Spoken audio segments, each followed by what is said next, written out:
OnceHuman patch 1.3.2 will be arriving tomorrow, November the 21st at 4 AM UTC, and this one brings with it lots of quality of life improvements, bug fixes, and the new scenario sign-up 2.0. It's a bit of a beefy update in terms of details, so let's break down exactly what's changing. For scenario sign-up 2.0, I'll go into more detail once I've had a chance to use the new system myself, but there is an official breakdown of how it works on the main website. Key changes are that you can now register in advance for the server's opening, and also form a team of up to 20 players to sign up at the same time. And for faction-based scenarios, you can pick your faction up front. As Sign-Up 2.0 is arriving at the same time as Day 1 servers entering settlement phase, the team will be closely monitoring server sign-ups to ensure sufficient servers are available for all active scenarios. The Gather Your Friends event has returned once again, and brings with it some tweaks. If your friend joins the same server as you can now share more weapons and equipment with them.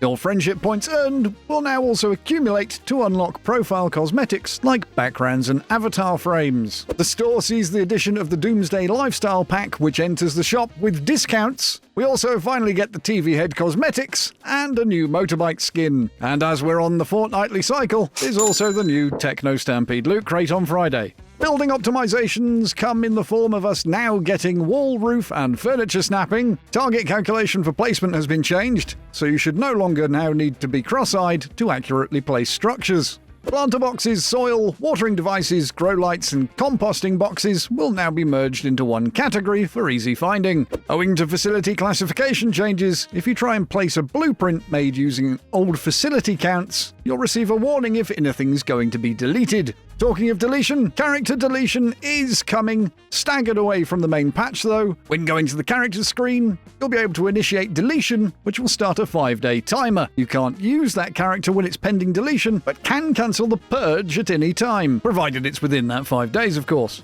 You can keep an eye out for an update on that and more OnceHuman news by subscribing. Securement Silo Taurus now has reduced super anomalies and changed spawn locations. Silo Delta has been simplified, with the enemy density and overall count being reduced. And dungeon cutscene skipping is now individual based instead of combined skip, so if someone completely forgets, at least you can start the damage. The Secret Servitor has had its skill damage and stagger effect reduced during the light stage, and the dark stage now has a hint pop-up to guide players in lighting runes to increase the damage to the boss. And on screen now are the changes to certain dungeon mutations.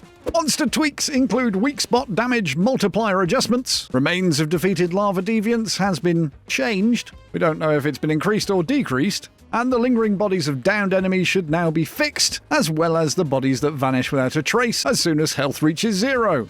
The Pro Mode Forsaken Giant can now have its shield damaged by throwing flower buds, and the enemies around the arena can be killed by the slam mechanic. In Eternaland, you'll now be able to batch discard backpack items. Stack limits have also been increased, and the mail system is now independent of seasonal servers. All items in the space-time backpack can now be discarded or stored in Eternaland, and the seasonal material transfer system has been optimized. Mods will now be able to be sorted by recently acquired and can now be searched by suffix and attributes in the inventory. The display when disassembling mods has also been tweaked. If a suffix mod public event chest is opened with a controller, it will change to key suffix mod optional chest. High-level Chaos Weavers in Way of Winter will now drop key suffix selection chests. The Dig to Hell Public Crisis event sees some quality of life changes, with the escape portal timer being extended, and the health will now scale for the Scorcher depending on number of participants, and if the event gets made legendary, a portal to the boss area will appear. You'll now be able to preview the rewards available on the detail screen of a Public Crisis event, and also see the remaining cooldown time for any of the daily rewards. The disco ball speed has been tweaked when multiple people are dancing in Where Did Disco Go? A quick melee switch button has now been added, and input response speed has been increased when aiming over the shoulder. And when using anima weapons, character movement and pickup of the objects has been improved. We can now name our deviations when they're in a containment unit. And a new storage box specifically for deviations has been added for all those pesky nutcrackers, paper dolls and fetch-a-lot bunnies.